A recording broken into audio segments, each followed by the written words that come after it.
they tortured her with an electric drill.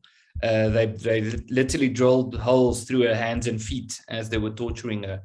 We had a case near Underberg with a farmer who was they had jig or bleach forced down his throat. There was a farmer who had a sword shoved down his throat. There were actually several cases of farmers being tied behind bakkies or pickup trucks, to use the more contemporary or the better known term, who were tied behind these vehicles with their feet, who were dragged over dirt roads until they died. We can just go on and on.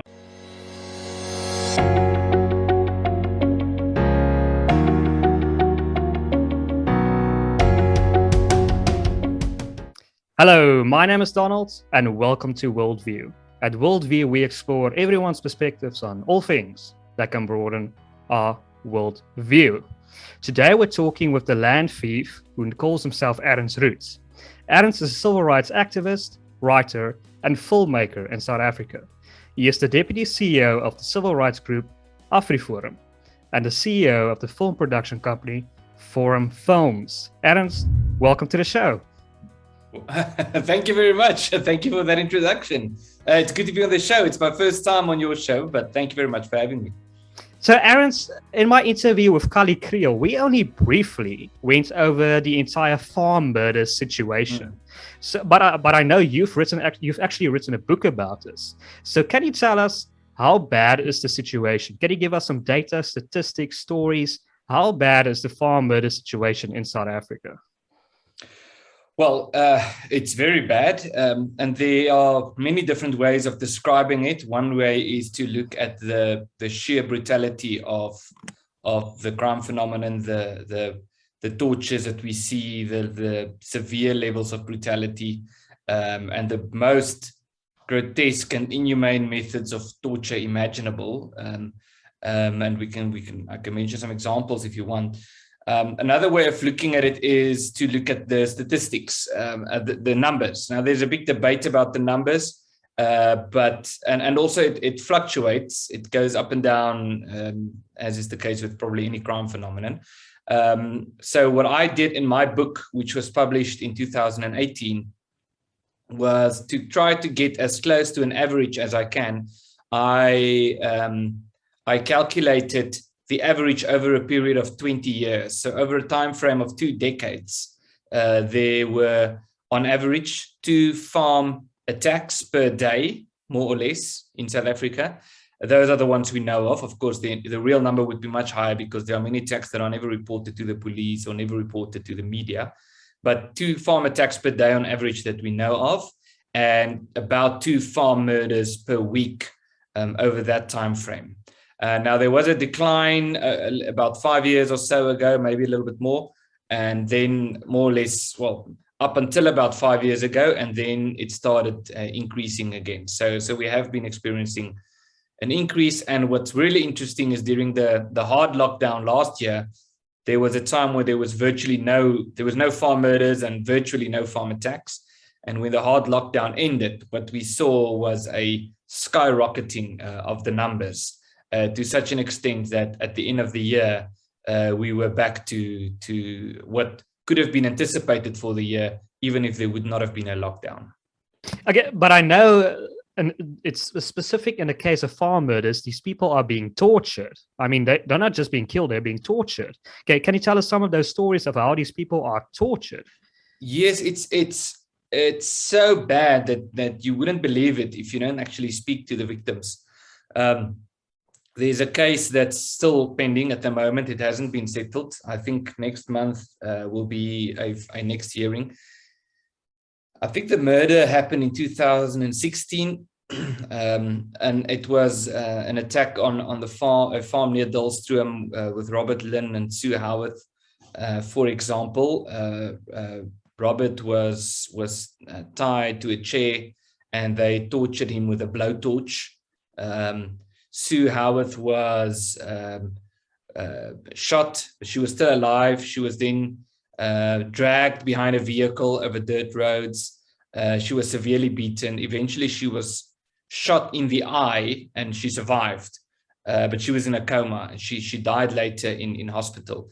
We've had the case of Nikki Simpson, for example, near Fochville, who was also pushed down into a chair. They tortured her with an electric drill. They literally drilled holes through her hands and feet as they were torturing her. We had a case near Underberg with a farmer who was they had jig or bleach forced down his throat. There was a farmer who had a sword shoved down his throat. There were actually several cases of farmers being tied behind bakkies or pickup trucks, to use the more contemporary or the better known term, who were tied behind these vehicles with their feet, who were dragged over dirt roads until they died. We can just go on and on. Little children being killed. The story of Wilmien Potgieter, who had to witness her. She was 3 years old. She had to witness as they murdered her father, Atti Potgieter, by stabbing him 151 times with a garden fork and a machete and a knife. And the list just goes on and on. People being burned to death. We've had cases of people being drowned. The Solaks, for example, their hands were tied behind their back. They had pillowcases pulled over their heads, and they were then thrown off a bridge into a river, and they died. We had examples of farmers who were killed by having them thrown in a hot tub, for example, filled with boiling water. In one case, the shower nozzle was forced down the farmer's throat, and the hot water tap was opened to such an extent that the post-mortem revealed that his organs was burnt white from the inside. I mean, I can just go on and on. We've had examples of people who had their eyes gorged out. We've had especially women who were raped, who were mutilated, whose breasts were cut off, whose private parts were mutilated during the attacks. It's just, if you have to start, with a list, we've had people who had limbs removed. It's just absolutely crazy. The fact that these things just go on and on and on, and I can keep going. The examples of how people have been tortured during these attacks. Yeah, just quickly, the blowtorch, was it held against the face? How did he torture someone with the blowtorch? No, it was he was burnt all over his body, not his face. So his legs and arms and his chest and so forth. They also suffocated him. They rolled him up in a I think a carpet, like a blanket, and to such an extent that he wasn't able to breathe. It's just unimaginable. And how long did that take before he died? He actually survived. His wife was killed. Robert Lynn, he's an Irish national. He moved back to Ireland. The criminal case is still pending, and it happened several years ago. So there hasn't been justice for his wife, Sue. So he was lucky to have survived the attack, but his wife wasn't. She was the one who was dragged behind the vehicle and who was eventually shot. They close range. They actually held the gun up to her eye, and they pulled the trigger. But she survived that. And then, as I said, she eventually died in the hospital. Yeah, I mean, that's terrible. I can just imagine the trauma of that experience. But these events, are they confined to one particular province? Is there some provinces that you see this more than another province? So, for example, is the Western Cape a bit... you don't really see a lot of farm murders in the Western Cape, for example. Yeah, well, in the last few years, there were some high-profile farm murders in the Western Cape. I would say the only province in which there aren't really that many farm murders is the Northern Cape. It differs between the provinces in terms of which one is in the lead. It also in the lead in terms of the most farm murders and farm attacks. It also depends on whether you include small holdings in the data. If you do, then Gauteng is by far the province with the most farm attacks. If you exclude small holdings, Gauteng is still to a large extent. And Limpopo is a very dangerous province. KwaZulu-Natal is very dangerous. Mpumalanga, Northwest, Free State also has a lot. So it's pretty much spread out all over the country with, as I said, the least in the Northern Cape. Can these attacks in general be classified as a genocide? I know this is a controversial question, but I think you know the answer to this. So, Yeah. yeah. No. Well, it is a controversial question, as you say, and there's some serious debates and disagreements about this. Our position is that these attacks do not constitute genocide for the simple reason that there's a very particular definition for what constitutes genocide. And if you're talking about farm murders, it doesn't comply with that definition.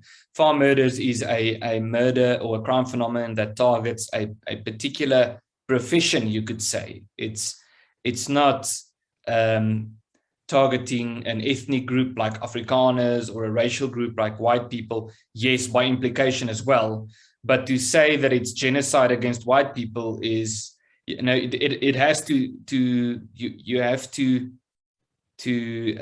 conclude that a significant proportion of the white population of South Africa have been murdered or is being murdered as a result of farm murders. And the fact is that a very, very small percentage of the white population, if you want to use race, actually live on farms or are farmers. There are about more than 3 million white people in South Africa. There are about 30,000 commercial farmers. So if it's a very, very serious problem. But if you want to use the term genocide, it becomes a debate about definitions and what is the actual definition of genocide. And to say that it doesn't comply with the definition of genocide does not mean that it isn't a very, very serious problem. Well, on that note, I know a person like Julius Malema would say, but Ernst, why are you only focusing on farm murders? Crime in general is a massive problem in South Africa. So why should we only focus on farm murders and not talk about all the people being killed in townships, for example? Yeah, well, the fact is that we should talk about people being killed in townships as well. We're not. The argument is that when we talk about farm murders, we think farmers deserve special treatment, or when a farmer is murdered, it's more unacceptable than when a black person in a township is murdered. That's the accusation.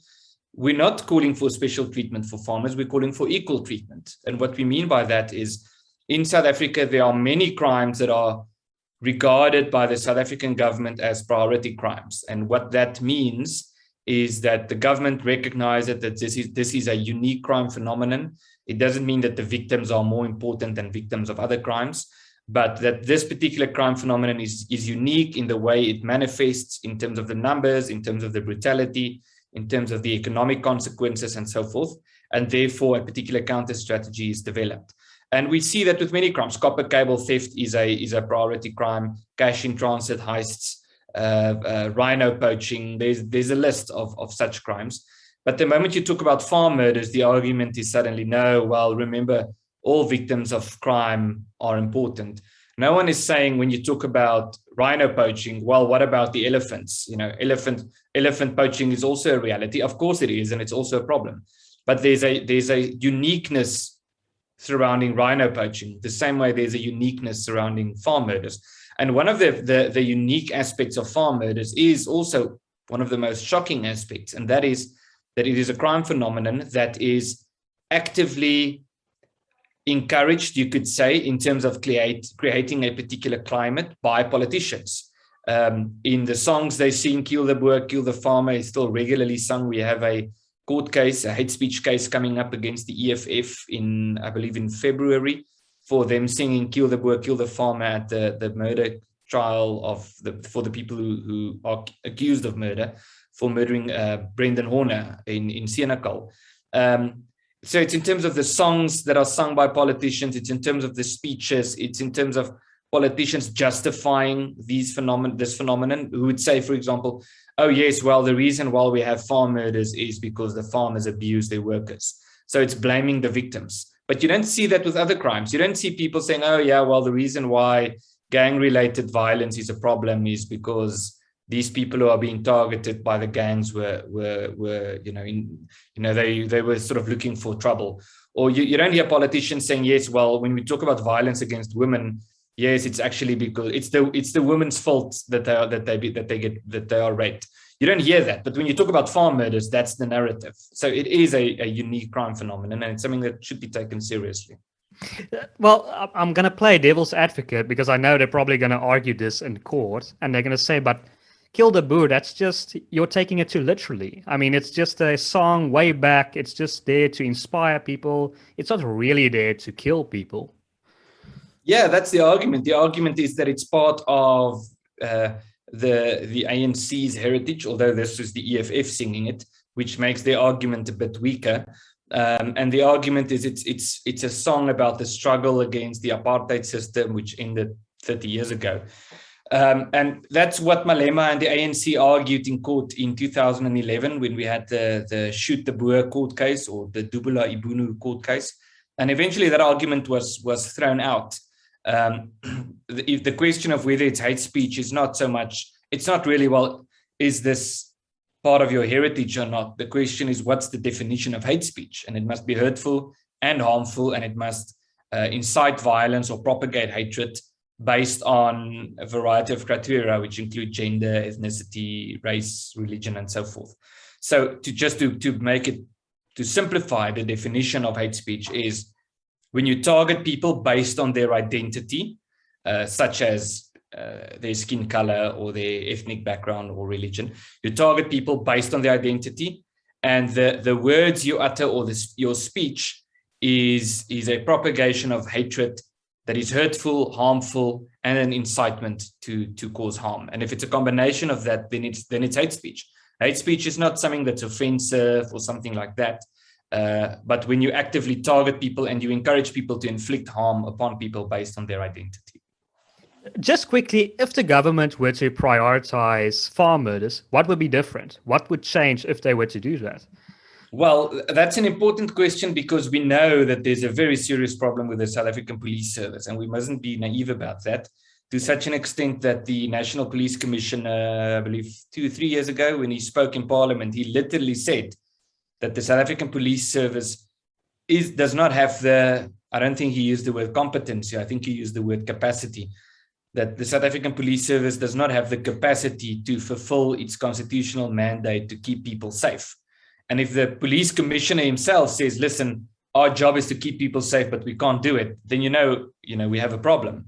But if the question is what does it mean in practice if a crime like farm murders is a priority crime, essentially what it means is that it must be recognized as a unique crime phenomenon and there must be a unique counter strategy. But what that counter strategy could mean when we talk about farm murders is it could mean that it becomes a priority of the Hawks, for example, that legislation be adopted in terms of which there are harsher punishments for farm attackers or farm murderers, in terms of which propagation of farm murders or incitement of farm murders or romanticizing of violence towards farmers is regarded a crime.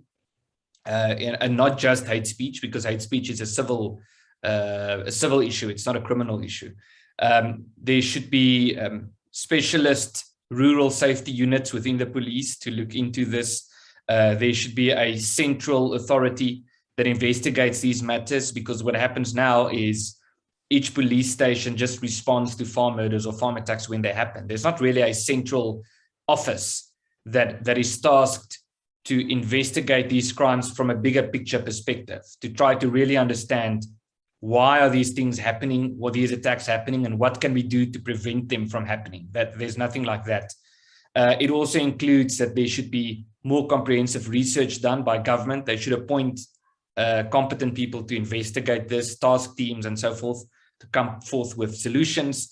It should include annual or probably quarterly, we would say quarterly release of statistics by the police to say these are the latest statistics and this is what we can do about it, and an analysis of these statistics. It should include partnership between the police and civil society, particularly neighborhood watches, farm watches, and so forth. So there's a long list of practical things that could be done on ground level that just aren't happening because it's because they don't take this crime phenomenon seriously.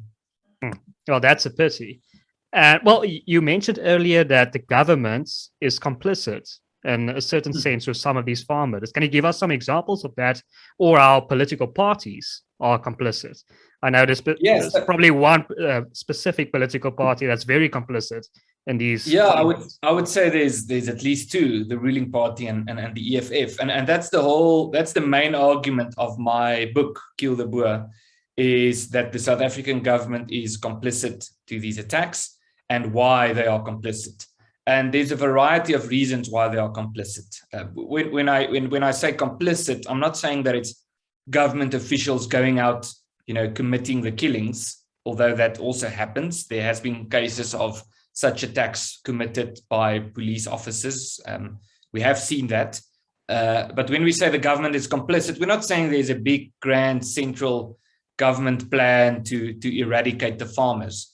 We're saying that the South African government is not even tacitly, but actively fostering and encouraging a political climate in which violence towards farmers is romanticized, is regarded as less condemnable. So if you haven't, and there's a chapter in my book about that, where we looked at several thousand incidents of violence on farms. And we also looked at how does the media respond, which is very interesting. And what we found was that the single biggest determining factor on how the media responds, but also the government, your question is about the government, is the race of the perpetrator, not the race of the victim, the race of the perpetrator. So if a black person kills another black person on a farm, it's not really newsworthy. We don't hear about that, although that happens regularly. If a black person kills a white person on a farm, it's also, you would hear about that, but it's also not that newsworthy. In other words, it's a farm attack. But if a white person kills a white person on a farm, it's massive news. We've seen that with Griquastad and some other examples. Or even worse, if a white person murders a black person on a farm, then you have a national spectacle for several months or even for a year. We've seen, for example, what happened with the Parys case. So there's, just to get back to your question about why is government complicit, it's because of double standards. It's because of a climate in which these things are romanticized. It's because of a lack of response by the South African government. It's because they don't respond to concerns not only by AfriForum, even by the victim. There was an incident at the police headquarters where a victim of a farm attack, who was attacked on a farm, who was tied up, whose husband was murdered in front of her, she wanted to hand over a memorandum just at reception. She even conceded that the minister of police or the police commissioner wouldn't come down to accept the memorandum. She literally just wanted to hand it over at reception. And they violently shoved her out of the police headquarters. They physically shoved her out. It's on video, actually. I was there. We were there when it happened. So yeah, there's a variety of things to which you can pinpoint to say that the South African government is complicit to the problem. And if they really took the problem seriously, then we wouldn't have been in the situation where we are. Correct me if I'm wrong, but I believe Julius Malema, there was an incident where Julius Malema visited a person in prison who subsequently he went out to murder a farmer. And a person asked Julius Malema, I believe on Twitter, did you encourage him to do that? And Julius Malema responded, I might be paraphrasing, he said, maybe I did, maybe I didn't. I mean, I find that completely deplorable. That's probably the worst thing he has ever done. Yeah, so that's actually two different stories. The one is people, there was a particular incident and people tweeted out to Malema and someone said to him, people are saying that you are behind farm murders. And then he responded and he said, maybe not. The other incident is something that was actually aired on Carte Blanche. When I said it, it was very controversial and people accused me of lying and making up stuff. And then I actually just pointed them to the recording that was aired on Carte Blanche. And then the whole thing sort of settled down, where a person from, I think it was the 28th gang, one of these prison gangs, a general or, a leader in one of these gangs, spoke with a journalist. I believe it was a journalist, not only a police official. And the recording, the discussion was recorded. And he said that Julius Malema came to see them in prison and said to them that if they want to go out and kill farmers, he can help them and he will be able to make sure that they get firearms to do so. And, it sounds very conspiratorial, but the actual audio recording of that was played. It was aired on carte blanche. People can find it online. And it was about a year or so before my book came out. And when I mentioned it, I was accused of, making up conspiracy theories and stuff like that. As I said, until I pointed the journalist in question to the actual carte blanche episode where the whole thing was aired. And then, they sort of back down. But what is so the story is alarming. And yes, it could be true that this guy is just trying to get attention and making up stuff and falsely trying to involve Malema. That could be the case. But what is alarming is that it hasn't been investigated. It wasn't a national spectacle. It was on carte blanche, yes. And basically nothing happened. So imagine if someone comes out and says, that if some white murderer comes out of prison and he says, oh, well, you know what, someone from AfriForum came to see me in prison and they told me I must go out and kill black people and they're going to give me firearms to do that. It would be an international spectacle if that happened. But when it's Malema, or when it's the other way around, when the victims are farmers, then it's in the news, and it's in the news for 2 days and everyone forgets about it. And it goes back to the whole thing about the double standards, where the race of the perpetrator is the main determining factor in terms of how people respond. And that's not just, it's not an hypothesis, it's based on actual research, based on which you can say, well, it's very clear that the race of the victim or the race of the perpetrator is the criteria or variable, the most significant variable that according to which you can predict how this issue would be responded to by the media and by the public at large and by the government. Why do you think they haven't investigated that? Because, I can believe a person like Ramaphosa, he would look for a silver bullet to get rid of Malema. Malema's probably his chief opponent at the moment in political elections. So why wouldn't they try to use that against him? Well, I think there are probably many reasons, but two which I would say are the most important. The one is that I think, in terms of your question, I think the ANC and Ramaphosa in particular is not trying to eliminate or pacify the EFF. They're trying to appease the EFF, and they're allowing the EFF to be the tail that wags the dog. They want Malema to go back to the ANC. They want the EFF to join the ANC, so they wouldn't try to destroy the EFF. That's the one reason. The other reason why I think there wasn't this massive backlash is just because it doesn't fit the narrative. The narrative is one that says or teaches us that South Africa was a lovely Garden of Eden type of place until 1652. Then the whites came, and then it was hell on earth until 1994. And then, we were all freed by the ANC, and now there are some minor glitches along the way, but basically we're all free and happy. That's the mainstream narrative. And to say, well, there's a very serious problem with farmers being murdered goes against the narrative. And I think that's why people those who are in positions of power to do something about this don't want to, because it doesn't suit their agenda, because their agenda is to keep the narrative intact. That's fascinating. So you could sort of argue that the EFF is there just to pick up the votes the ANC is losing, and hopefully they can join again one day to pursue their agenda. But yeah, well, no, I think that's the EFF's plan and the ANC's plan. And I'm not just saying that, I'm not just speculating, that's what they've said. I think Malema's plan is to build the EFF to be so strong that the ANC cannot ignore it, and to then come with a demand to say, okay, well, I think his move would be that he would say, we'll join the ANC, but you need to make me deputy president. I'm convinced. No one told me that, but that would have been my move if I was him.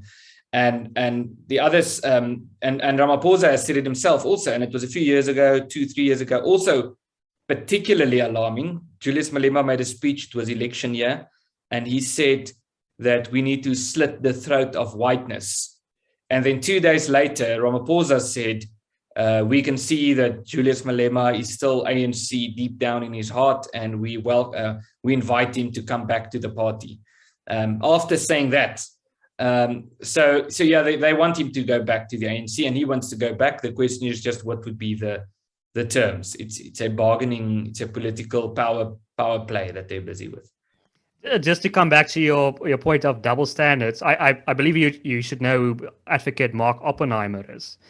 And he has told me, just imagine if a person has said, I want to slit the throat of whiteness, the backlash you would see then. I mean, it's clearly a double standard. Well, excuse me, blackness.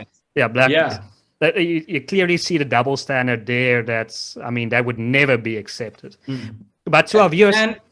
Sorry, just to give you another example is the Human Rights Commission. When Malema said, we're not calling for the slaughter of white people, at least for now, he was taken to the Human Rights Commission. The Human Rights Commission investigated and issued or published their finding. And they actually said in their finding that what Malema said is not hate speech because he's black. That's literally what the Human Rights Commission said. They said, because you have to consider context and all of that. And part of the context here is that he's black. And that means that a different standard has to apply. So it's not even sort of below the surface or tacit double standard. It's active and very public double standards. The Human Rights Commission have said we need to implement double standards when we look at things like hate speech. It's very, very alarming. And we've said to the Human Rights Commission and to the media that as long as the Human Rights Commission's position is that the race of a person determines whether what he said is hate speech or not, as long as the Human Rights Commission says that, that just means that you cannot take the Human Rights Commission seriously, and the Human Rights Commission is part of the problem. It's not part of the solution. Yeah, that's incredible. And I mean, it's not just between black or white people. I mean, there are Indians in South Africa, there are coloreds in South Africa. I mean, that you can't have that mindset. But to our viewers, Ernst, people would like to know the profile, if we come back to the farm murders, the profile of these people committing these murders. Like, for example, are they drug addicts? Are they alcoholics? Do they vote for a certain party? Where do these people come from? Because I don't suspect that these people would just be on the farm naturally and they just decide, okay, I want to kill the owner now. So where do these people come from that commit these murders? Yeah, well, it's the most important running feature is that it's young people, teenagers or people in their 20s. You rarely find people older than 30 or let's say 40 committing these attacks. It's almost always young people. They almost always work in groups, sometimes group as big as 11 people. We find that a significant amount of them are foreigners from foreign countries. We find that very few of them, in very few of these cases, do they actually know the victims. In other words, in most of these cases, or the victims would say that where the victim survived, they would say they didn't recognize the attackers. They don't know who they were, which also sort of is a very important point to mention, because the accusation is that it's the workers killing the farmers who are just abusing them. But in the majority of the cases, they don't even recognize them. And I don't think there's really been a study about political party affiliation or something like that. So if that's the question, we can speculate. What we do know is that in some of these cases, quite a few, I can mention a few examples, the attackers chant political slogans while attacking the people. There was a guy who was attacked while his attackers were chanting, die apartheid, die white man, viva Malema. And we've had cases where the attackers would say, apartheid is over, now it's our turn. And we've had, there was a guy called Ntutuko Chwene who testified under oath, who said that he was influenced by the song, Kill the Boer, Kill the Farmer. The fact that he said that doesn't deter the ANC from singing the song. But this farm murderer says, I was influenced by this song to murder that person. I didn't have anything against him in particular. He was just at the wrong place at the wrong time. And I killed him because he's white and because I was influenced by this song. And still they keep singing it. There was a guy called Knowledge Mandlazi around Brits who was convicted of having murdered 5 people, committed 5 farm murders, who said that he said in court, my hatred for white people made me do it. And he said that for him, murdering white people is like going to work. So there is a political undertone. In the majority of cases, there's not evidence of that. In other words, there's not evidence of people chanting slogans or things like that. But there are enough such examples that we should at least be very concerned about the political undertone when it comes to this phenomenon. That's fascinating. So why would a foreigner, or many of these foreigners, why would they have that hatred towards white people? Yeah, that's an interesting question, and I think we can only speculate. I think part of the reason is the left-wing explanation carries carries some merit, and that's that unemployment and poverty and inequality does play a role. We probably wouldn't have had the crisis to the same extent if everyone was wealthy and if everyone had a job. The problem is that it's not necessarily the farmer's fault if people are unemployed. We should look to government and government policies and ask the question why people are unemployed. But we do have a massive unemployment crisis.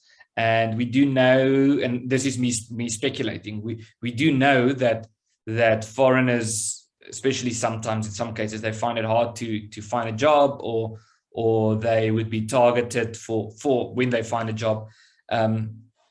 So I would speculate that foreigners have a unique set of frustrations in South Africa, and that might contribute. We also find that with the cases where foreigners are involved is also in the cases that are closer to the borders.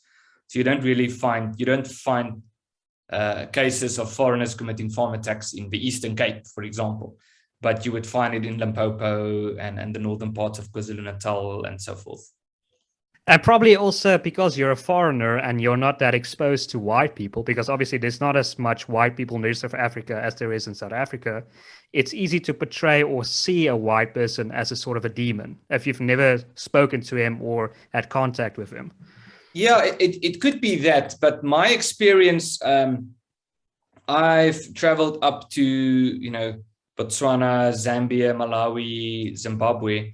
And my experience speaking with foreigners there is that they were very friendly. I felt completely safe walking around in townships and interacting with people. It's a strange phenomenon where you feel at risk until you cross the Limpopo River in a way. And then when you reach, in Zimbabwe, if you interact with government officials, they would be very intimidating or try to be intimidating and corrupt and all of that. But if you just talk with ordinary people, you don't experience hostility. So I'm not sure why there's this phenomenon of foreigners. It's not as if it's exclusively foreigners committing these murders, but they do constitute a significant amount of the cases. Yeah, I definitely agree with that. I've been to Namibia and Rwanda, and they extremely nice people. I'm just also trying to make sense of why a foreigner would have this perception. But so I, for example, have farmer family members living in the Eastern Cape, and they would wonder, okay, but the police is never going to protect me. What can I do as a farmer practically to defend myself in the case of a farm attack? What are some practical examples that you would perhaps recommend? How can I protect myself in the case of a farm attack or prevent a farm attack from happening? Yes, well, there's a long list of really practical stuff that you can do or should do if you live on a farm. We actually developed a checklist, which we call Beveilige Plaas or Safeguard a Farm, which we are rolling out in areas where we have branches and community safety structures and so forth. And it includes having dogs inside the house particularly, and also smaller dogs serve as a very good alarm. Having people on the property, in other words, a bigger family is better than some person living there alone. Having, the standard security stuff, such as an alarm system, and making it as difficult as possible for people to get into the farm. Having good relations with your neighbors, with people in the area, with your workers. All of these things are important. But the most important thing is to be part of a community safety structure. And that's not necessarily a police structure. It's the community getting together saying, listen, we need to look after our own safety. We need to drive patrols. We need to make sure that we have contact with each other, that we interact with each other, that we are visibly patrolling the area. That's the single most important thing that people should be doing, is they should be connected, as opposed to isolated or disengaged. So Ernst, pivoting, I know AfriForum, you and Kali Krill, you went on a trip to the United States, and it was quite a controversial period where you met, I'm blanking on the name, the guy from Fox News. Okay, Carlson. Tucker Carlson, yes, sorry. Yeah. And he said, and in this video, that the ANC has now changed the constitution to steal land from white people. And as far as I know, that hasn't happened yet. So was that misrepresented? Did Fox News get a bit overboard? Is there something I'm missing here? It wasn't. That's one of the things that was really annoying to me is people responding to that interview, accusing Tucker Carlson of lying and accusing me of not pointing out his lies. When what he did, if you watch the interview, is he framed it as a question. He said, so this is what's happening in South Africa. And then he asked, is this what I've just said? Is this an accurate description of what is happening in South Africa? So he posed it as a question, not as a statement. He made a statement and then he asked, is this statement accurate? And I responded by saying that there is a process. There is still a process that is to be followed for the constitution to be changed. So it's made up to be a bit of a spectacle. And it's very interesting, the American news media phenomenon, how what they regard as conservative and what they regard as liberal, how their media outlets are trying to sort of,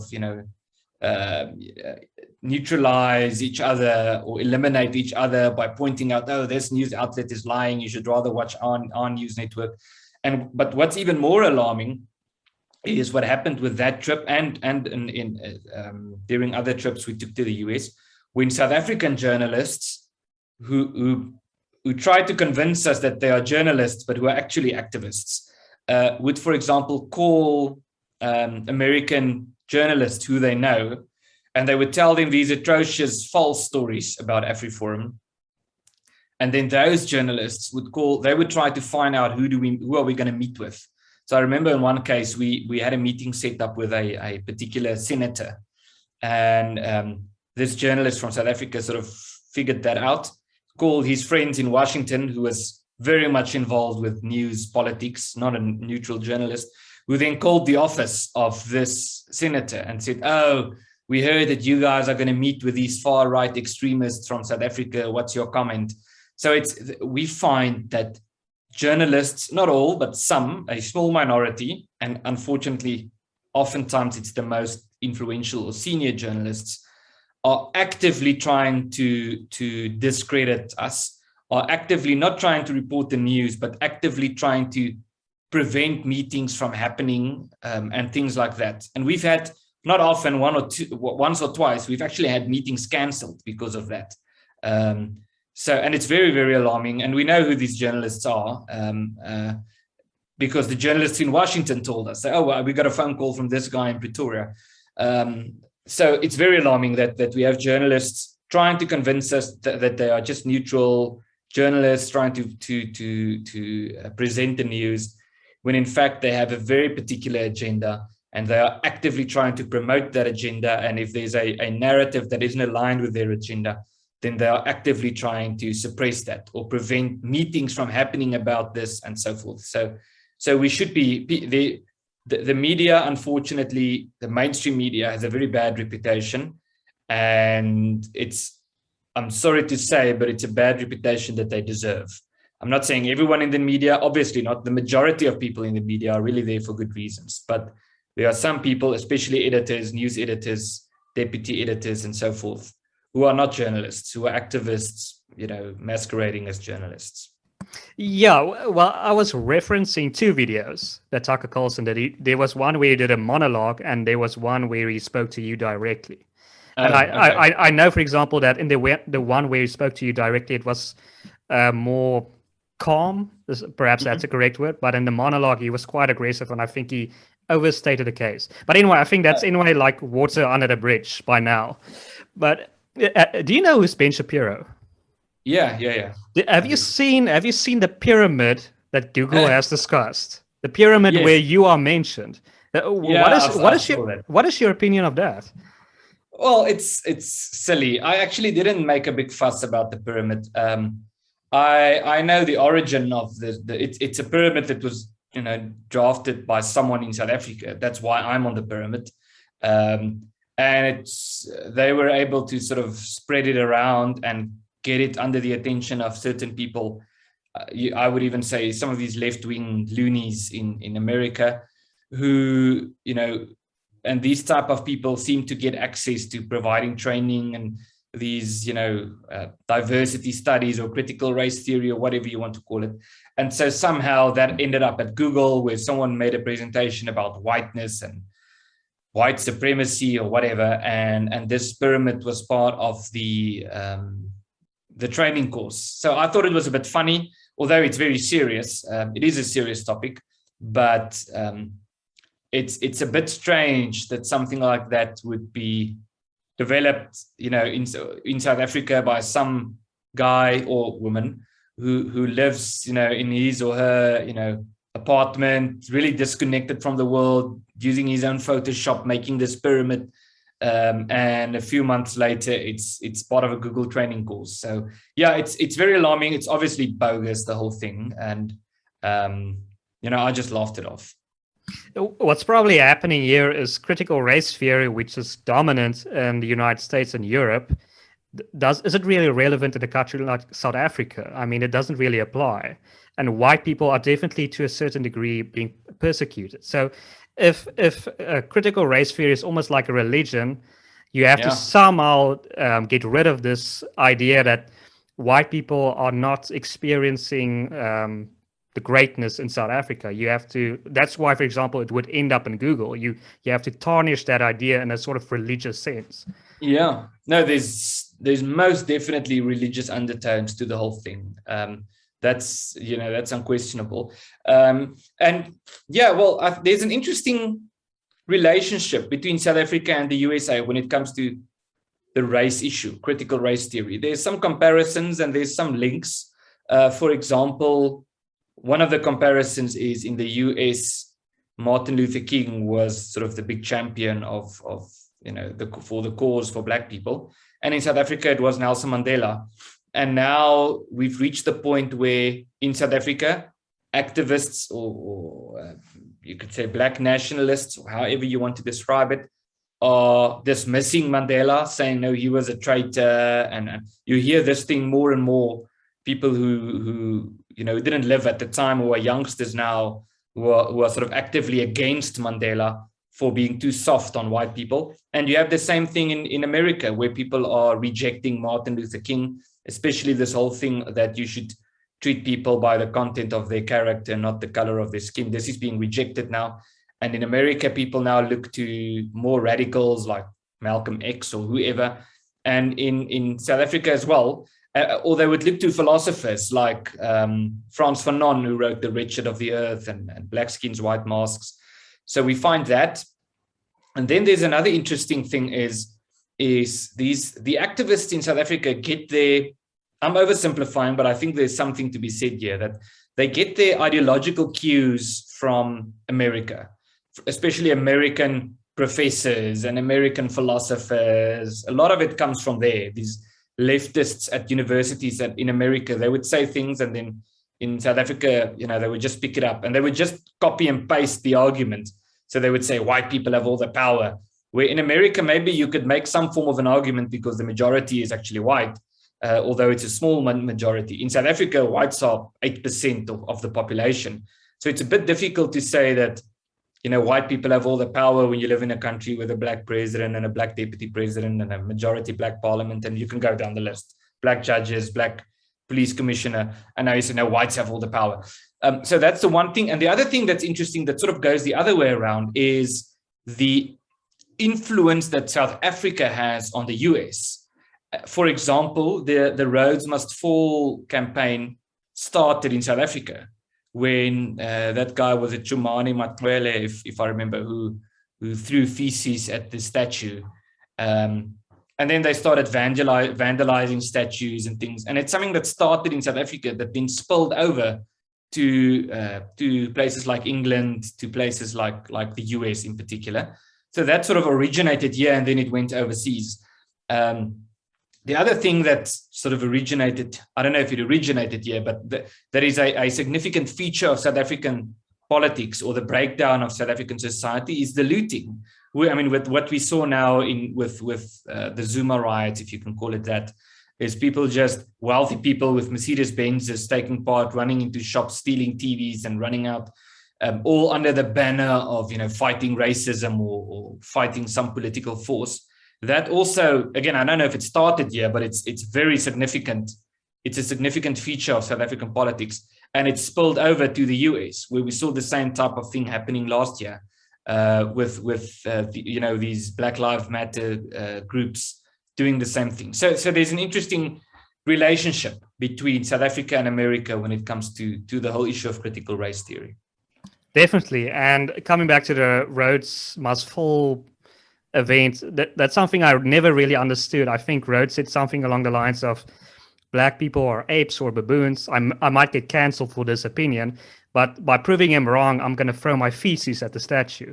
I mean, that's counterintuitive in a certain way. I mean, yeah. Yeah, and if you really wanted to protest Rhodes, then you shouldn't have gone to a university that was built with his money and that's named after him.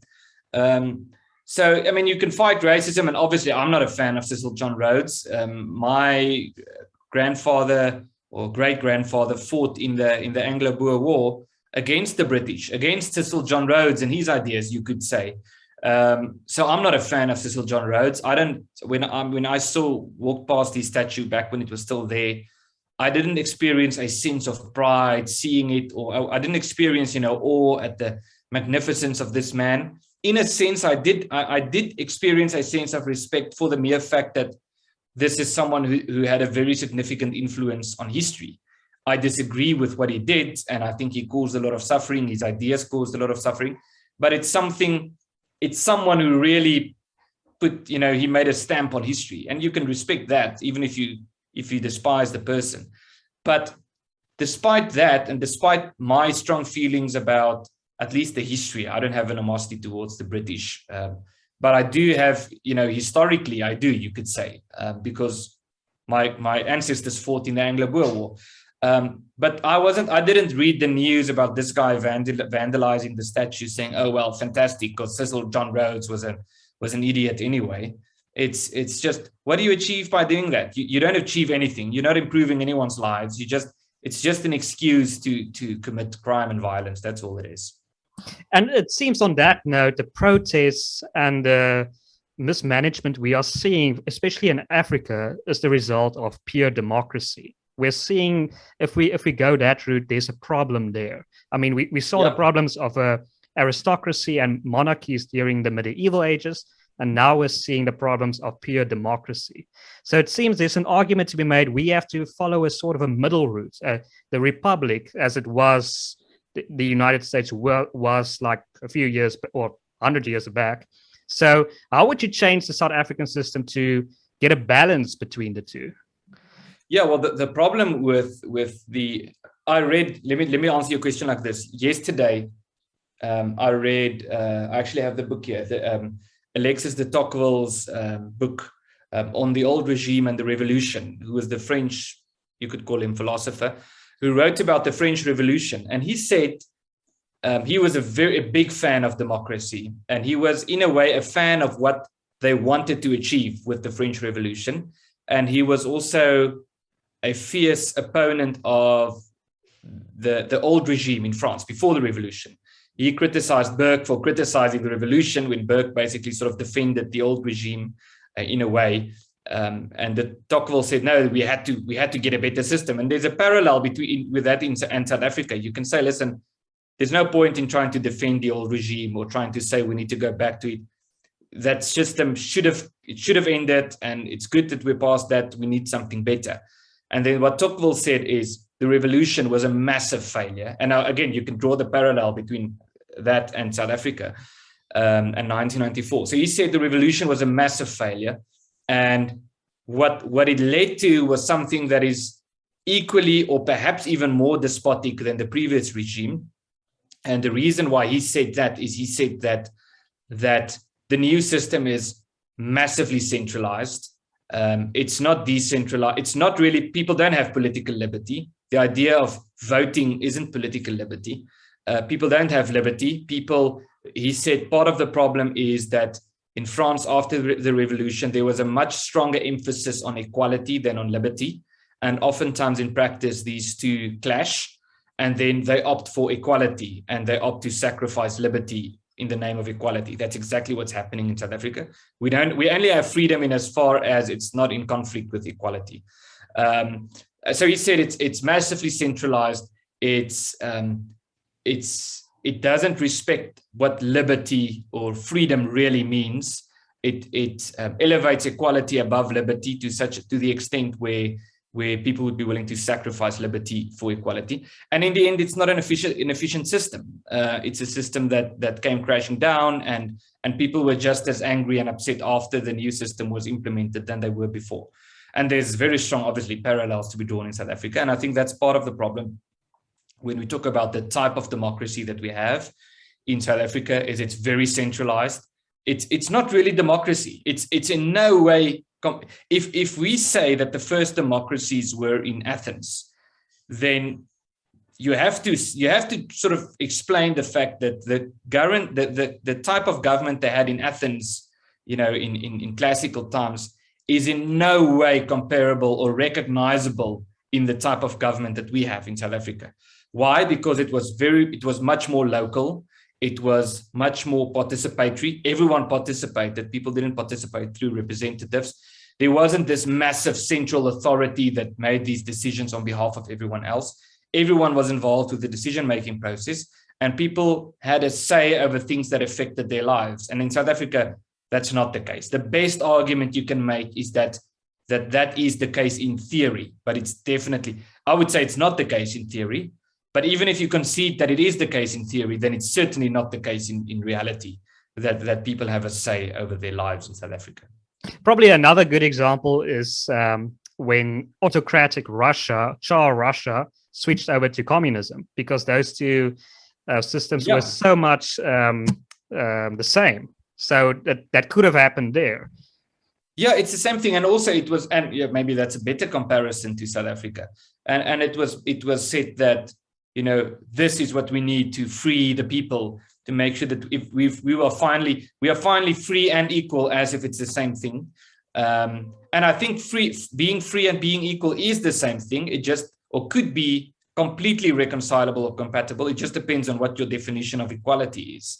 If your definition of equality is everyone must have, if your definition of equality is equality of outcome, then that's in no way compatible with freedom. You can only achieve that by sacrificing freedom. And that is the ANC's definition of equality. Or more particular, the ANC's definition of equality is, you could frame it more precisely to say that it's racial representativity. And in a way combined with the idea of equality of outcome. If your definition of equality is racial representativity, there's no way in which you can achieve that without sacrificing freedom, because it's not compatible with freedom.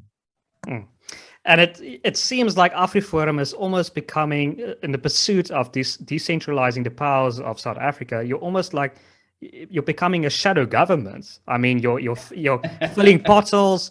It seems like eventually you're going to become a direct competitor to the South African government. Where do you see the future of AfriForum landing? Where's it going to head up? Yeah, so I'm very curious. I actually asked the question the other day. We must do an audit, just how many potholes have AfriForum filled. And it's tens of thousands. It's not just a few hundred. It's tens of thousands of potholes. I can guarantee you that. And how many farm attackers has AfriForum arrested through our community safety structures, through our neighborhood watches? Or how many farm attacks have we prevented? Just to name two examples, how many garbage or dumping sites have we cleaned up? I mean, there's a long list. You can just go. The way to look at that, or the easy way, is to go to AfriForum's website, to then click on news and click on press statements, and just scroll down the list, and you would see a long list of stuff that we've been doing through our branches. The 90% of what AfriForum do is not the stuff that you read in the newspaper. It's stuff that we do through our branches and in local communities.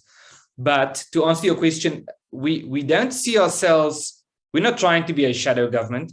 We don't see ourselves as competition for the South African government. We don't see the South African government as competition for us. We're not a political movement in the sense that we want people to vote for us. We're a civil rights group or a pressure group.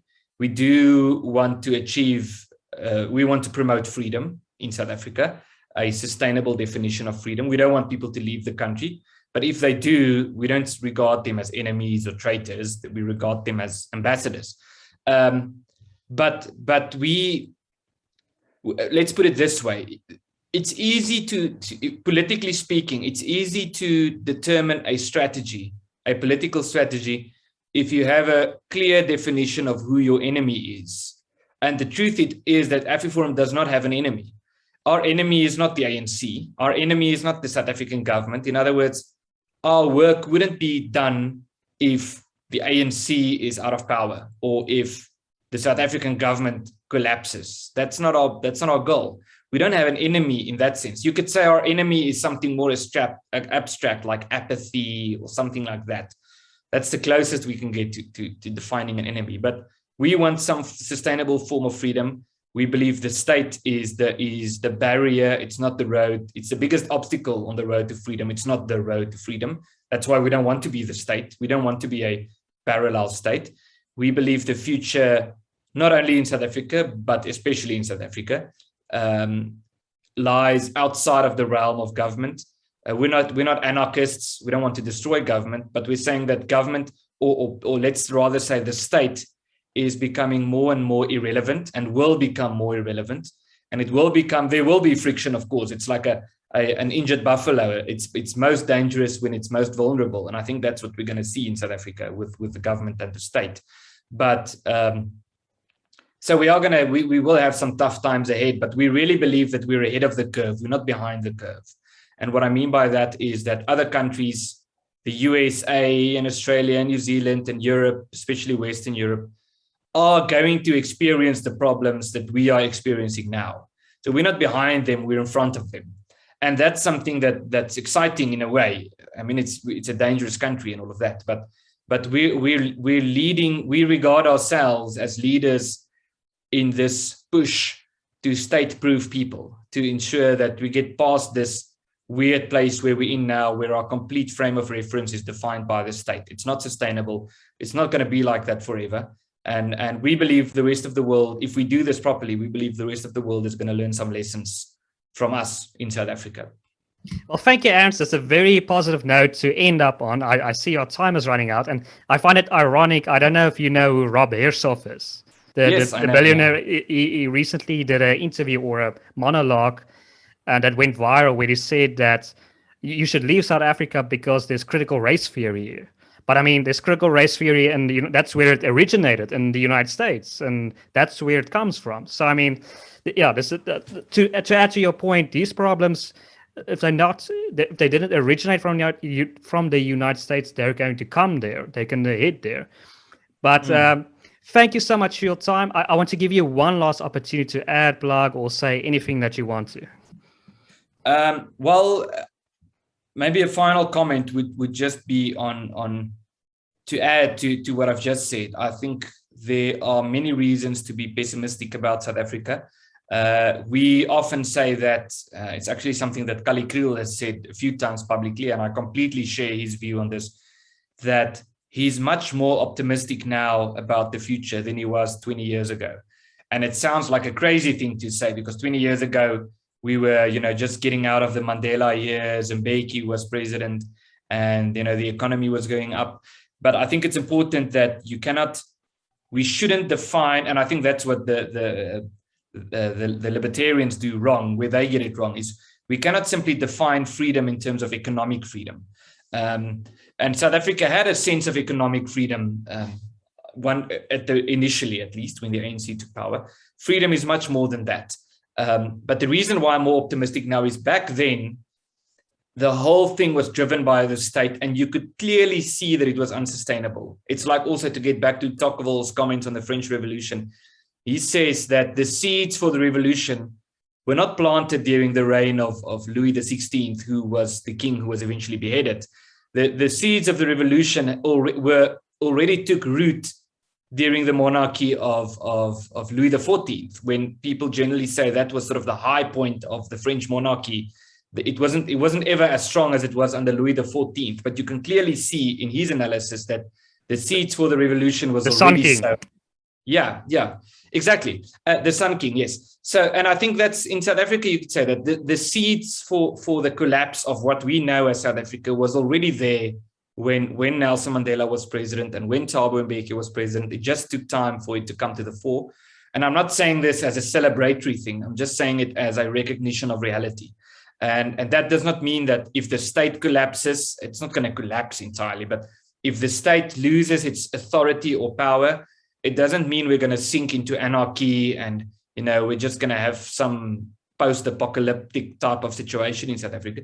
It means we're going to get back to a more natural society. And maybe I'm being utopian now or over-optimistic, but some form of a society where there's more authority in the hands of local communities to decide over things that are important to them, as opposed to authority in the state. They're not going to hand over their authority. They won't do that, but they're just going to lose their power just in reality. And that's what's busy happening in South Africa.